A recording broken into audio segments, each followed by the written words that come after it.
Olá pessoal, vamos continuar o terceiro vídeo e concluir o quinto capítulo, cujo título é Os pregadores devem prosperar? Vou iniciar com o subtítulo Jesus me deu uma unção especial. Então, Jesus me disse que me ajoelhasse diante dele. Quando eu fiz isso, ele pousou as mãos sobre a minha cabeça, dizendo que ele havia me chamado e tinha me dado uma unção especial para ministrar aos doentes. Ele continuou a me ensinar que ao orar e impor as mãos sobre os enfermos, eu deveria pôr uma mão em cada lado do corpo. Se eu sentisse um fogo fluindo de uma mão para a outra, um espírito maligno estaria presente naquele corpo, causando a enfermidade. Nesse caso, eu deveria expulsá-lo em nome de Jesus e os demônios sairiam. Se o fogo ou a unção nas minhas mãos não fluísse de uma mão para a outra, seria somente um caso de cura. Sabendo disso, eu deveria orar pela pessoa em nome de Jesus, e se ela aceitasse e cresce, a unção sairia das minhas mãos e entraria no corpo dela, levando a doença e trazendo a cura. Quando isso acontecesse, eu saberia que a pessoa estava curada. Caí aos pés de Jesus e supliquei: Senhor, não me envie. Envie alguma outra pessoa, Senhor. Por favor, não me envie. Apenas me dê uma pequena igreja para pastorear em qualquer lugar. Eu prefiro não ir, Senhor. Ouço muitas críticas daqueles que oram pelos doentes. Desejo apenas um lugar comum no ministério. Jesus repreendeu-me dizendo: Eu irei com você e estarei ao seu lado quando você orar pelos doentes, e em muitas ocasiões você me verá. Ocasionalmente abrirei os olhos de mais alguém no auditório e ele virá. Vejo Jesus ao lado daquele homem enquanto ele ora pelo doente. Jesus continuou a perguntar quem me tinha chamado, ele ou as pessoas? E eu respondi: Tu me chamaste, Senhor. Subtítulo: Não tema as pessoas. Ele me explicou que eu deveria temê-lo e não as pessoas, porque apesar de me criticarem, elas não são meus juízes. Estarei diante do seu julgamento um dia para prestar conta a ele do que eu fiz, do meu ministério, se eu o usei de maneira correta ou não. Tudo bem, Senhor, eu disse. Irei se o Senhor for comigo. Então floresceu tamanho amor que eu nunca havia experimentado por aquelas pessoas que criticam o tipo do meu ministério. Eu disse: Orarei por elas, porque não sabem o que fazem, se não diriam o que dizem. Senhor, eu tenho dito coisas similares, mas até agora não havia notado que tinha feito isso, e creio que elas também não. Perdoa-lhe, Senhor. Então ele me disse: Siga o caminho, meu filho, complete o seu ministério e seja fiel, porque o tempo é curto. Quando eu me afastava do trono de Deus, Jesus disse-me: Esteja certo de me dar todo o louvor e toda a glória por tudo que é feito, e seja cuidadoso na questão do dinheiro. Muitos dos meus servos que tenho ungido para esse tipo de ministério tornaram-se pessoas voltadas para o dinheiro e perderam a unção e o ministério que eu lhes confiara. Existem muitos que pagariam para serem enviados. Muitos pais no mundo têm filhos cujos pequenos corpos são retorcidos e eles dariam milhares de dólares por sua cura. Vários deles lhes serão enviados para que você imponha as mãos sobre eles, mas você não deve aceitar verba alguma para o seu ministério. Aceite ofertas da maneira que tem feito e continue no seu caminho. Seja fiel, pois o tempo é curto. Então, Jesus retornou comigo para a terra e eu notei que ainda estava com a minha face encostada no chão. Ele falou comigo um momento naquele lugar e então desapareceu. A visão terminara. Nunca mais fui o mesmo depois daquela experiência. Ao longo dos anos, sempre tentei dar a Deus toda a glória por qualquer coisa que fosse concluída por meio dos meus esforços e ser extremamente cuidadoso em cada situação que envolvesse dinheiro. Não existe dinheiro no mundo que valha o suficiente para prejudicar a unção do chamado de Deus em minha vida. Isso significa que eu nunca devo receber recompensas financeiras pelo meu trabalho? Não. Na verdade, o Senhor disse-me que continuasse recebendo oferta das pessoas, mas compreendi que jamais deveria cobrar pelo meu ministério, fazer as pessoas se sentirem obrigadas a me pagar uma certa quantia para ensinar e orar por elas. Desde a época em que deixei o pastorado e saí para o campo evangelístico, firmei um compromisso pessoal de nunca tirar uma oferta para mim. Pedi ao pastor da igreja na qual eu ministrava que dissesse às pessoas simplesmente: esta oferta é para o nosso evangelista, irmão Reagan. Agora, frequentemente levanto ofertas durante os encontros para a igreja ou para o pastor.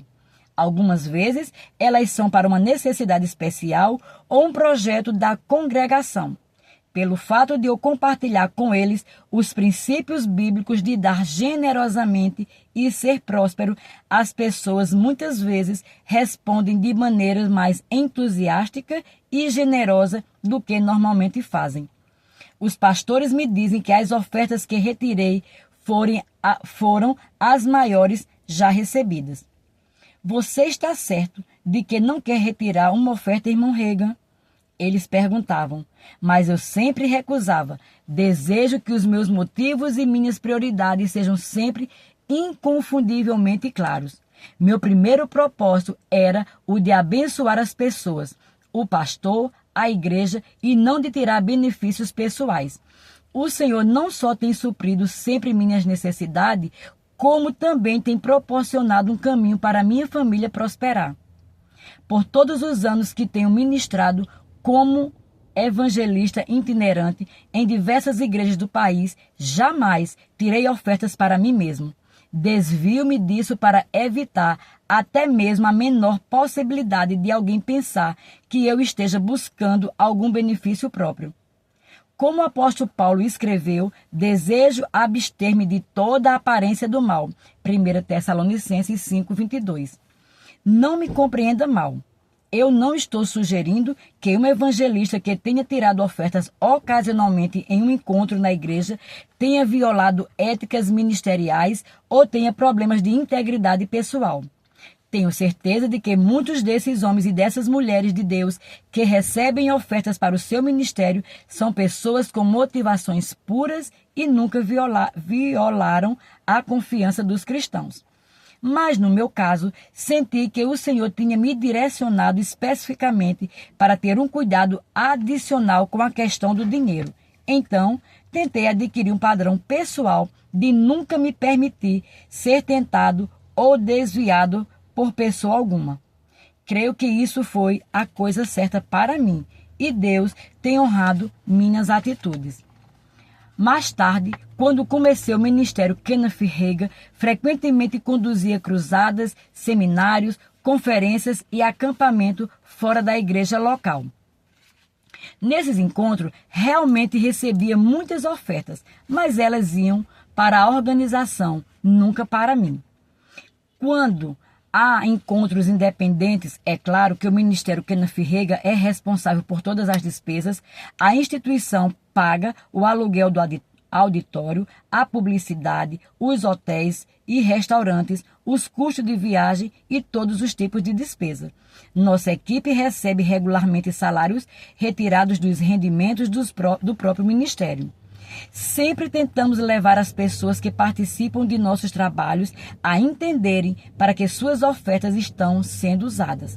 Uma vez que o orçamento para as despesas do encontro é alçado, qualquer fundo adicional recebido é canalizado para um ou mais projetos do ministério ou de outros.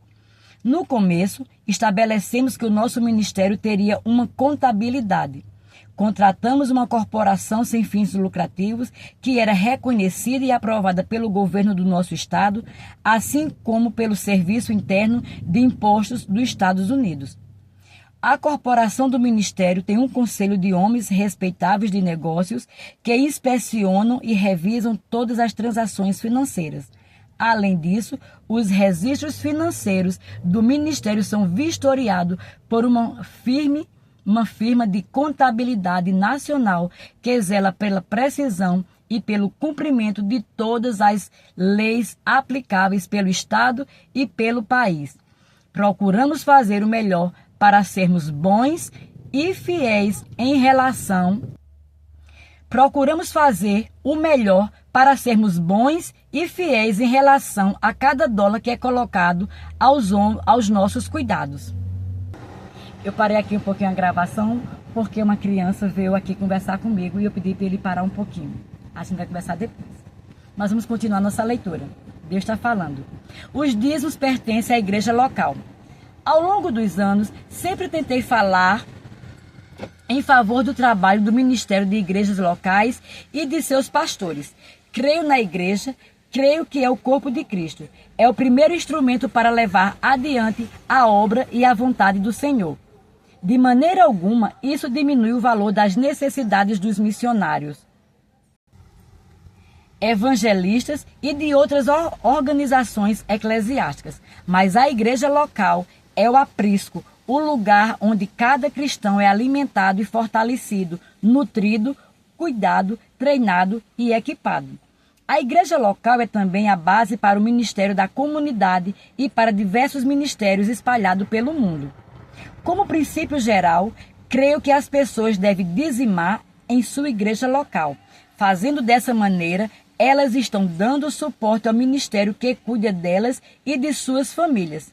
Estão ajudando a manter uma presença positiva e um testemunho na sua comunidade, dando assistência aos pobres e necessitados, assim como proporcionando apoio a missões e a outros trabalhos externos. Vários ministérios podem e devem ter apoio às pessoas e a igrejas com ofertas e outras formas de suporte financeiro. Tais ministérios e organizações realizam um maravilhoso e vital serviço pela causa de Cristo e são merecedores de orações e auxílio financeiro de seus amigos e sustentadores.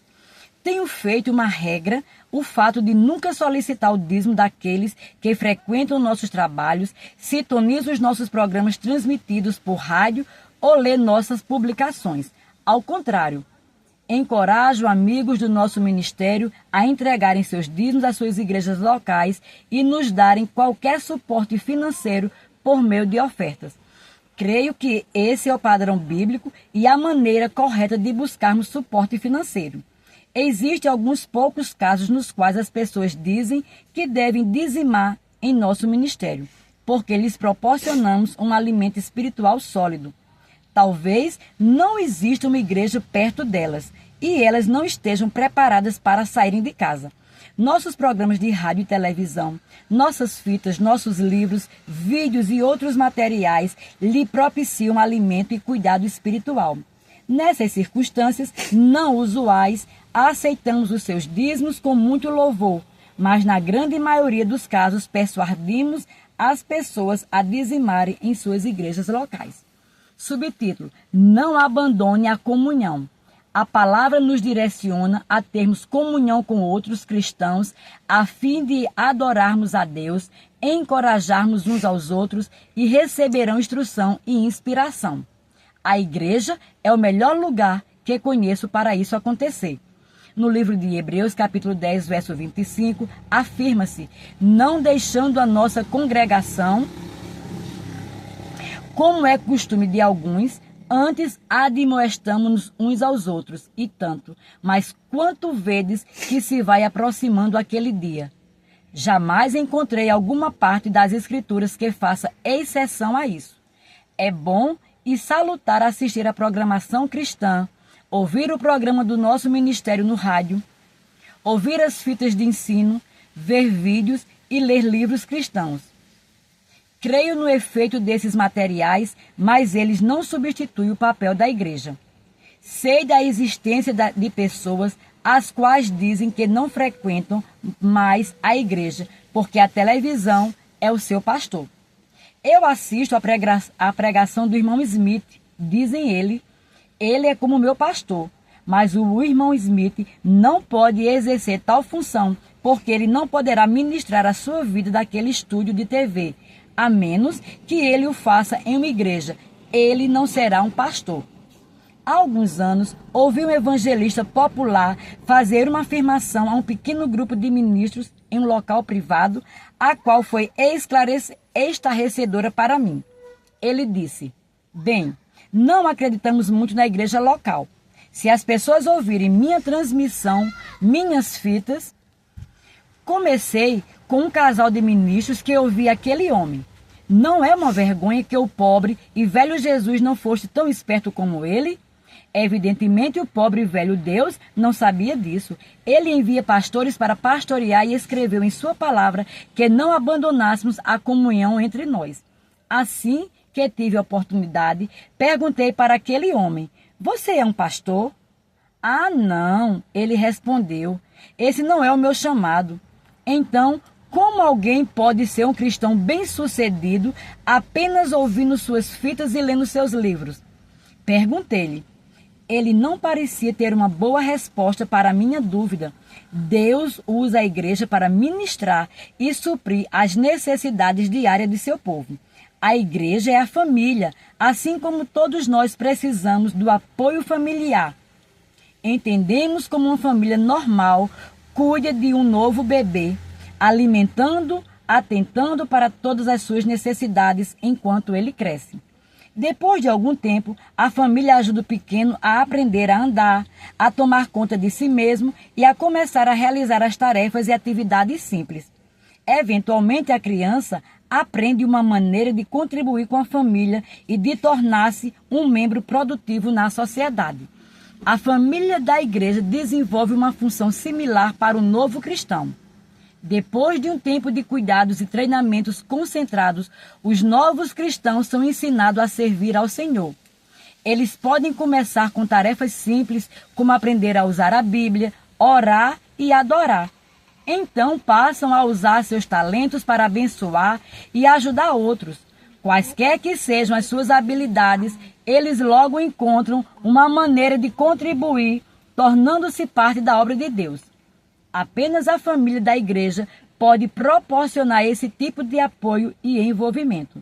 Você não pode ter essa experiência por meio de fitas e livros. O rádio e a televisão cristãos tendem a fazer das pessoas meros espectadores que simplesmente sentam-se em suas poltronas e acompanham programas. O Evangelho e outros materiais transmitidos frequentemente têm um excelente conteúdo espiritual que entretêm, edificam e possuem um lugar válido no reino de Deus, mas não pode substituir a função da igreja local no que tange a ensinar, treinar e equipar as pessoas para o serviço de Cristo. Subtítulo: quem estará com você nos momentos de crise? Cedo ou tarde, todos nós experimentamos algum tipo de crise em nossa vida e é importante ter alguém em algum lugar que voltará para nós com o cuidado de nos manter.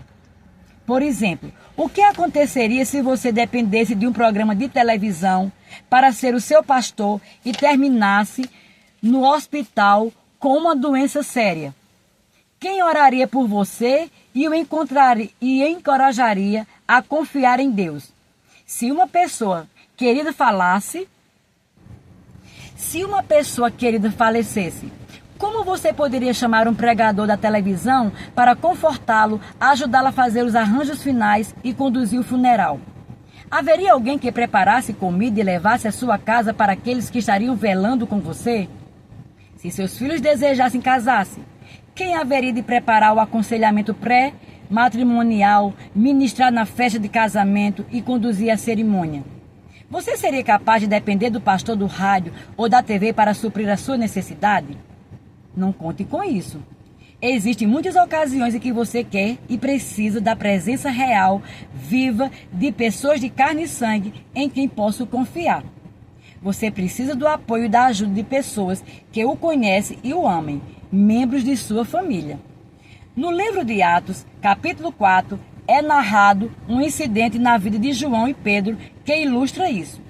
Depois de curarem um mendigo aleijado na porta do templo de Jerusalém e pregarem a respeito de Jesus, a multidão que se achegava, Pedro e João foram presos por líderes religiosos e postos em uma prisão por toda a noite. Depois de serem interrogados e ameaçados, finalmente foram soltos. O que você faria quando tentar ajudar os outros e fazer a vontade do Senhor apenas para ser perseguido pelos seus esforços? Aonde você irá se o colocarem em uma prisão durante a noite e o jogarem na rua depois? O que Pedro e João fizeram? A Bíblia diz: e solto eles foram para os seus. Atos 4, verso 23, parte A. Eles sabiam para onde ir quando estavam em apuros. Eles não foram ouvir fitas ou ler livros, não foram ouvir o irmão Smith em seu programa transmitido pela rádio ou pela TV. Eles procuraram pessoas que o amavam, seus companheiros que o compartilhavam da sua fé. Creio que aquilo que Pedro e João receberam de seus amigos proporcionou-lhes um lugar para que eles se limpassem, tomassem um banho e pusessem roupas limpas. Também, certamente, os companheiros de Pedro e João providenciaram algo para que estes comessem enquanto contavam a respeito do que lhes haviam acontecido. Depois disso tudo, eles oraram junto até que o Espírito Santo desceu e estremeceu aquela casa. Então, eles continuaram a falar da palavra de Deus com ousadia. Leia Atos capítulo 4, verso 31. Terminamos aqui o capítulo 5. Sejam abençoados na prática da palavra, em nome de Jesus.